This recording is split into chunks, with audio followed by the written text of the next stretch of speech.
Cantrell Kevin нэртэй YouTuber Alex гэдэг залуу дэлхийн хамгийн аюултай нарийн таамаглашгүй агуун системүүдийг судалдгаараа танигдсан нэг юм. Гэхдээ энэ удаад түүний энэ сонирхол нь бараг л амьд нь хүрэх. 2023 оны 11 сарын 3-нд Alex найз Jacob-ийн хамт нийт 5 залуу өмнө нь хизээч орж байгаагүй агууг судлахаар аялалд гарчээ. Тэдний төлөвлөгөө энгийн билсэн олсыг дагах, агуйн төгсгөлд хүрэх, тэгээд үйл явдлыг бүгдийг бичиж баримтжуулах байв. Гэвч газрын хүнд ямар ч зүйл төлөвлөгөөний дагуу болдоггүй, эхэндээ бүх зүйл хэвээ мэт байв. Тэд бэлтгэлээ сайтар базааж, урам зориг дүүрэн агуу руу орсон ч тэдний тооцоолоогүйгээр агуу доторх нөхцөл байдал хяналтаас гарсан байна.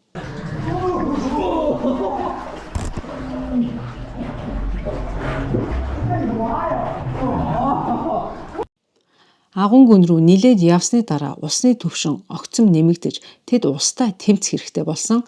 Цаашлах тусам агуйн нарийн хонгилууд хэсэгчлэн усанд автаж алхам бүр илүү хүнд, илүү аюултай, агаар маш чиглэг болж тэд үл мэдэх агуун гүн рүү алхамаар цаашилж байв.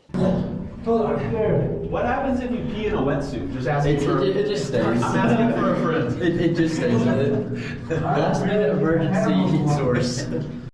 Тэд инээлтэн агуун төгсгөлд хүрэндээ хэмээн ярилцаж гаднаа 50 м боловч дотоод түгшүүр нь айжмаар нэмэгдэж эхлэв. Замынхаа хэсгийг урьдчилан хандаж мэдсэн Джейкоб тэдэнд анхааруулах гэж оролдов. Агуун зарим хэсэг бүрэн усанд автсан байлаа. Тэр хэсгээр гарахын тулд зөвхөн нүүрэн хэсгээ уснаас ил гаргахаас өөр аргагүй байна гэж Джейкоб хэлсэн. Edward, go right. Go right. Okay, gotcha. Усанд автсан хэсэгт амьсгалах ямар ч боломжгүй байлаа. Гэсэн ч тэд олсыг даган урагшилж бүх зүйл хэвийн өнгөрнө гэж найджээ. Усанд автсан хонглоор цаашлах тусам Алексийн нүүрэнд айдас тодорч эхлэв. Өмнөх итгэл дүүрэн байдал нь алга болж, сандарч, хөдөлгөөн нь төгшүүртэй болж байна. Усны түвшин улам нэмэгдэж, эцэст нь тэд чихээ талд ортол устай хэсэгт хүрв. Амьсгалах цорын ганц арга бол толгоогоо дээш агуун таз руу харуулах байлаа. Тэгтэл гинэт бүх зүйл буруугаар эргэв.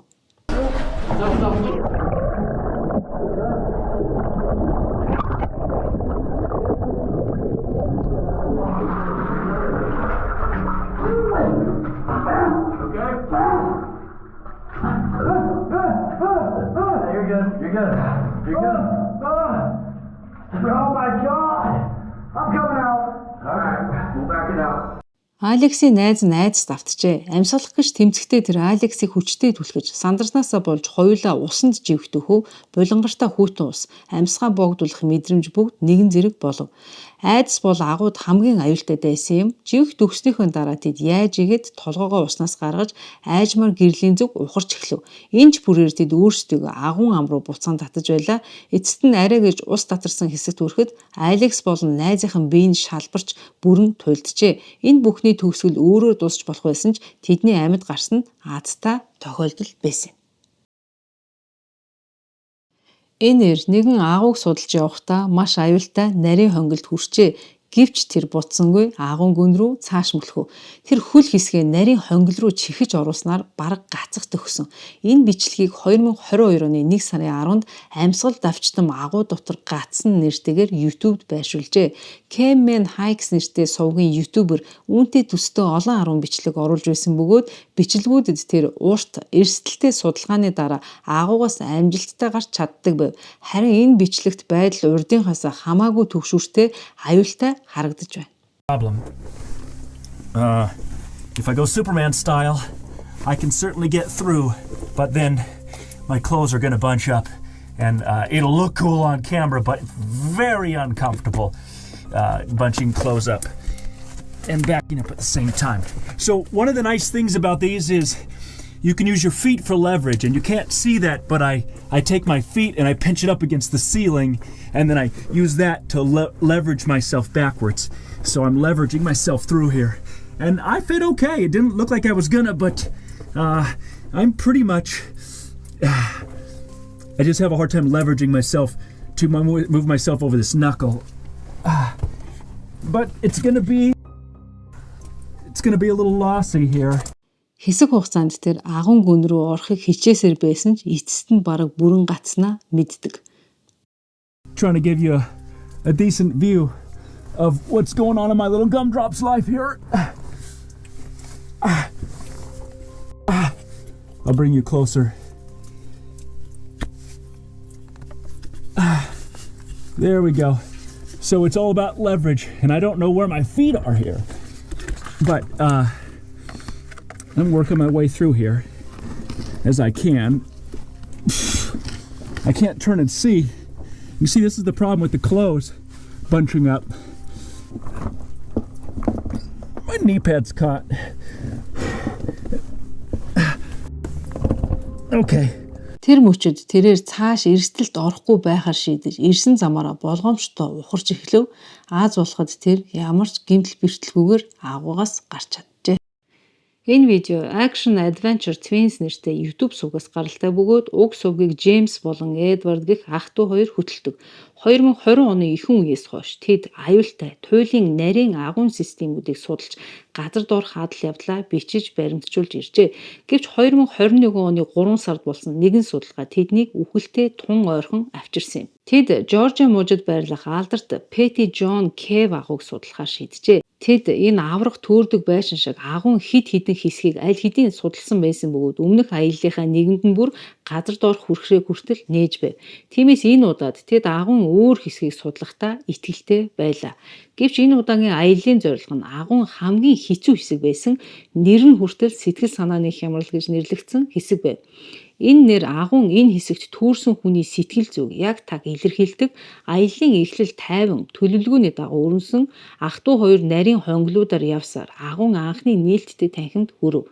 Гэвч цаашилсаар тэд улам бүр нарийсч буй хадны завсраар мөлхөх хэрэгтэй болсон.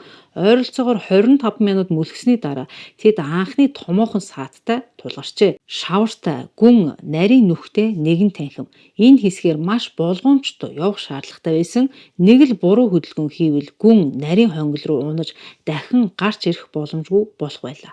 Гулгамтгай шавраар хучигдсан тогтвортой тулгуургүй нөхцөлд унсан хүнийг татаж гарах бараг боломжгүй байдаг.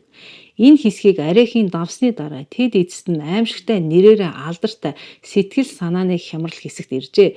Тэдний хувьд байдал улам бүр хүндэрсэн, ойр орчмын хад хэсэгчлэн нурсан байсан тул аюулгүй зам олгоно бараг боломжгүй болж ирэв. Тэд энэ тэндгүү хаднууд нурж эргэн тойронд олон салаа харанхуй хонглууд байхыг харсан. Удаан хугацаанд хайсны эцэст Эдвард нэгэн гарц олж доош буухаар шийдэв. Ямар нэгэн зүйл болсон тохиолдолд тусламж дууд хүүднээс ах Джеймсийга дээрвэлдээжээ. Гэвч энэ шийдвэр түүний амьдралын хамгийн том алдаануудын нэг болно гэдгийг Эдвард огтонч мэдсэнгүй. Эдвардыг хонглоор нилээд гүнзгий буусны дараа ах нь түүнийг дуудсан ч хариу ирээгүй. I found a rope. I don't hear James anymore. Uh-oh. Тэр гинэт өөрийгөө аимшигт зүйд шиг нөхцөлд орж огт мэдэхгүй агуун хэсэгт түүрч ахтайгаа холбоо барих ямар ч боломжгүй болсныг мэдэв. Эхэндээ тэр тайван байхыг хичээж Джеймстэй айл нэгэн хэсэгт уулзна гэж найдан хөдөлгөөнөө цааш үргэлжлүүлв. Гэвч 30 минут ахыгаа хайж дуудаад ч хариу ирээгүй тул бодит байдал улам тодорхой болж эхлэв. Төөрснөө мэдээд айж паникт орох нь хамгийн том аюул гэдгийг тэр мэдэж байлаа.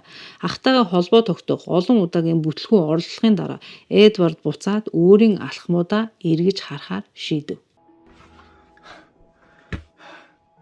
James! James! It's been like 30 minutes since I last saw him. I don't even know where I'm at. I tried to go back to the last place I saw him. And everything just looks the same. It's just a jumble maze.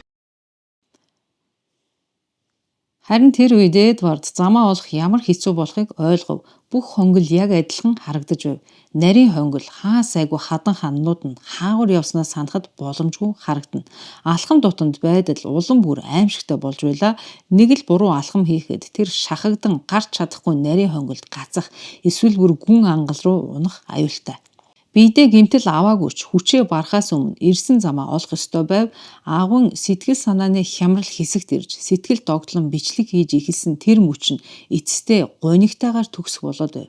Гэвч төөрсөөр олон удаа эргэлзсэний эцэст Эдвард урд нь доошо буухтаа анзаарсан жижиг танил тэмдэглэгээний туузыг олж харлаа. Үүнийг дагаж явсаар эцэст нь тэр аюулгүйгээр замаа олж чаджээ. Oh. You're over here? Oh. Dude. This place is a maze, man. Oh, hey, I see your light. Dude. I thought we were never gonna see each other. Dude, I know. Эцэст нь ах дүүс дахин нэгдэн аяллаа үндсэн хугацаанд хамт байсан бөгөөд эцэст нь агуугаас аюулгүйгээр тэд гарч чаджээ. Энэ аюултай туршлага нь тэднийг агуу судлах сонирхлоос нь хизээж салгасангүй. Тэд YouTube сувгаараа бичлэгүүдээ үргэлжлүүлэн хийсээр байгаа ч одоо илүү болгоомжтой сайн бэлтгэлтэйгээр аялдаг болсон байна. Дараах түүх нь 2014 оны 1 сард Англид байдаг Lost Jones Cave агууг судлахаар нэгэн агуу судлаачдын бүлэг аялалд гарсан явдал юм. Энэ гайхалтай агуун систем нь ойролцоогоор 483 км-ийн урттай бөгөөд мэдэгдэж буй гүн нь ойролцоогоор 214 метрт хүрдэг. Бүлгийн олон гишүүн олон жилийн туршлагатай агуу судлаачид байсан бөгөөд өөрсдийн чадварт итгэлтэй байв. Тэд аялалд бэлтгэхдээ нарийн судалгаа хийж агуун газрын зургийг судалж маршрут төлөвлөн шаардлагатай хэрэгслээ бэлтгэжээ. Гэвч агуу судлалын ертөнцид нэгэн хатуу үнэн бий, нэг л буруу алхам хийвэл ямар ч бэлтгэл аюулгүй байдлыг баталгаажуулж чадахгүй. Хамгийн туршлагатай судлаачид ч амь насанд занлсхийлсэн нөхцөлд орох боломжтой. Яг ийм зүйл Боб Джонсон гэх гишүүнд тохиолдсон юм. Эхэндээ аялал амжилттай үргэлжилж байв. Бүлгийнхэн хонгилд гүнзгий орж тулгарсан саад бүрийг даван туулж байлаа. Гэвч бүх зүйл өөрчлөгдсөн юм. Тэд агуун тюб гэж нэрлэгддэг хэсэгт хүрсэн. Энэ хэсэг маш нарийн хонгил бөгөөд мөлхөж хөвлийгээрээ урагшлах шаардлагатай хэсэг юм. Үүн дээр нэмээд хонглын зарим хэсэг усанд автсан байсан тул амьсгалах болон эргэн тойрноо харахад улам хүнд болсон байна. Аюултай нөхцөл байдалтай хэрнээ бүлэг үргэлжлүүлэн урагшлах шийдвэр гаргав. Хамгийн туранхай гишүүн нь эхэлж мөлхөж тюб хэсгээр амжилттай гарч чадсан. Дараа нь Боб Джонсон орсон ч азтай байсангүй. Эхэндээ тэр хонгилд тогтвортой урагшилж байсан ч нарийн хэсгүүдэд гацаж эхэлжээ. Ямар нэгэн байдлаар тэр урагшилсаар хонглын хамгийн нарийн хэсэгт хүрэхэд бүрэн гацсан байна.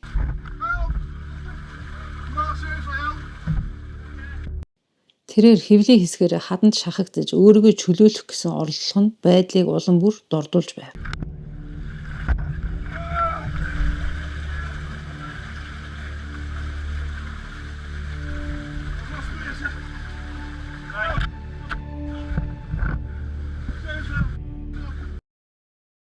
Ийм нарийн зайд гацх нь үнэхээр аимшигтай. Хаданд бие чинь шахагдж, орон зайн бачуурах мэдрэмж, хөдөлж чадахгүй, амьсгалах бараг боломжгүй болж, айдас төгшөөрт айжмаар автаж эхэлдэг. Бобби хувьд энэ аимшиг зөвхөн эхлэл байсан юм. Гацчихсан, дээрээс нь ус урсан цутгаж, Боб усанд гацсан байдалтай живэх аюул байлаа. Ус бол альва агуун аяллыг аюултай болгодог. Хуурай агууд та гацсан ч бодох төлөвлөх цаг гардаг. Харин усны түвшин нэмэгдэх үед нөхцөл байдал хэдхэн минутын дотор амь насанд занлхийлнэ гэсэн үг. Төсөөлөөд үз. Хадны завсар гацсан үед чинь цэв хүйтэн ус дээрээс чинь цутхан урсан ирсээр бүх бие чинь бүчиж, айжмаар усны түвшин дээшилсээр амьсгалж чадхаа болно. Үгээр илэрхийлэмгүй амар мэдрэмж. Боб усанд живэх магадлал ойртсныг ойлгож өөрийгөө чөлөөлөхийн тулд эрчимтэй тэмцэв. Гэвч ус хувцс руу шингэн нэвчиж түүнийг илүү хүнд болгож гарах оролдлого нь боломжгүй болов. Гэвч байдал бүрэн найдваргүй мэт санагдаж байсан үед багийн нэг гишүүн мэрэгэн санаа олжээ. Тэр санаа эцэст нь Бобби амийг аварсан юм.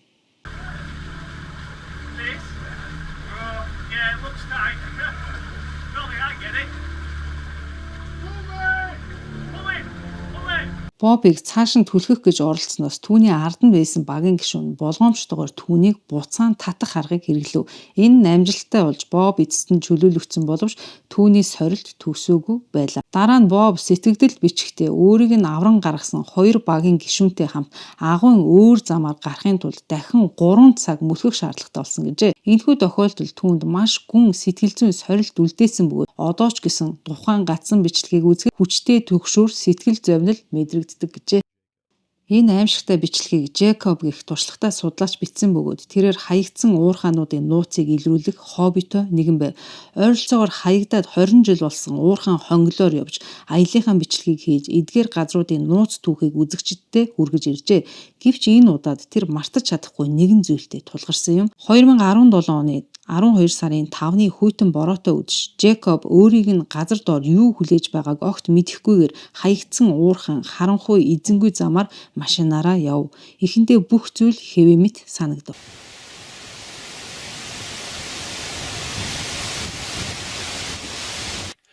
Okay, that's the portal to the Waldeck mine. I'm inside. The wind has kind of died down a little bit and it's not raining, so I managed to stay dry. Of course, I'm inside this little alcove kind of, but anyway, you come down this little incline path and then big boulders here you have to climb over, and then the tunnel's right behind me this way. So let's check it out. Let's get in here. Эхэндээ бүх зүйл хэвээ мэт харагдав. Гэвч тэр хонглоор гүнзгий явсаар үжирсэн модон тулгуурын доор цаашлах бүрт дээрээс нь нурхвы гэсэн айдсыг мэдрэхийн зэрэгцээ таагүй жигтэй мэдрэмж улам хүчтэй мэдэрсээр 15 минут гарan алхсны дараа камерт хачин зүйл үзэгдэв. We're going to take this branching tunnel that we skipped on the way in.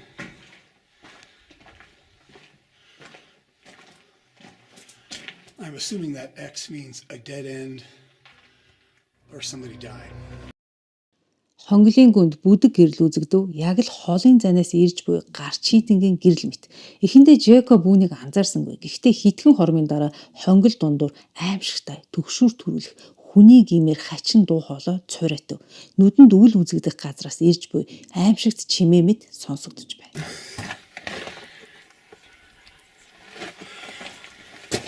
Sounds like what is that, wind? I don't know if you can hear that on the camera.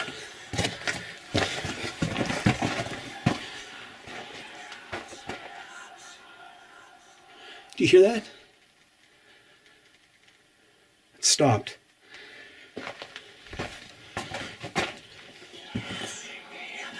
Wow. I don't know what that is. That doesn't sound like wind, but that's crazy. Don't know if that's a bird or I don't know what that is. It almost sounds like snakes, but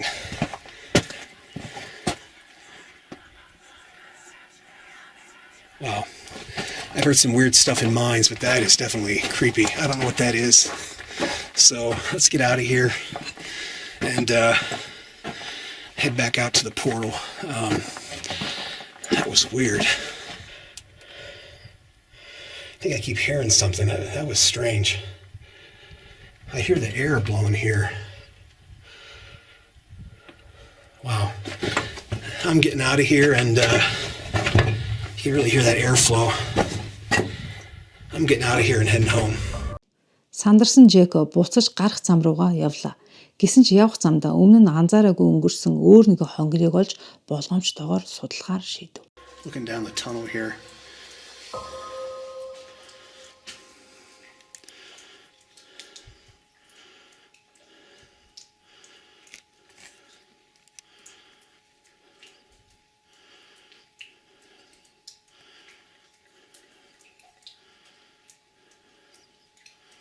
I don't know why that one chain is swinging back there. Don't know if you can see that in the video or not. Энэ хонгол дотор таазнаас дүүжилсэн төмөр гинжнүүд харагдана. Эхэндээ энгийн зүйл мэт санагдав. Гэхдээ нэг гинж саяхан хүн барьж байгаа тавьсан мэт савлаж эхлэв. Энэ нь Джекобд хангалттай байлаа. Тэр ганцаараа биш гэдгийг ойлгож, даруй уурхаагаас гарч хизээч эргэж хараагүй гэдэг. Өнөөдрийг хүртэл тэр хонголд юу болсон бэ гэдгийг тайлбарлаж чадаагүй. Энэ тохиолдол одоо ч нийтэд тайлагдшгүй нууц хэвээр. Энэхүү аимшигтай 30 минутын бичлэгийг Даниэл гэх хүн хийжээ. Тэрээр хоёр найзтайгаа хамт ямар ч туршлагагүй зохих бэлтгэлгүйгээр агуу руу орсон байна. Газар доор хэдхэн минут явсны дараа тэд төөрсөн бөгөөд энэ нь туршлагагүй хүмүүс тохиолдож болох зүйл байлаа. Гарах гарцаа хайж явахдаа Даниэл том аалзнууд амьдардаг агуун жижиг хэсэгт орсон байна. Oh, I'm not scared of spiders, but there's a shitload of them.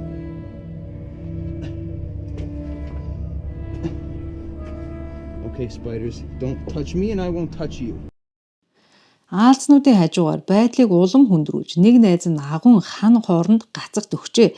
Эхэндээ тэд 50 байж бүх зүйлийг хяналтандаа авахыг оролдсон ч бичлэгийн явцад хурцдмал байдал нэмэгдэж төгшүүр айжмаар давмгаалж эхэлдэг. Аз болоход харанхуй дунд аимшигтай тэмцлийн дараа 3 найз эцэстээ бэртэж гэмтэлгүйгээр гарцаа олж агуугаас гарч чаджээ. And especially like just like fucking like the spiders, it gets into the back of your mind.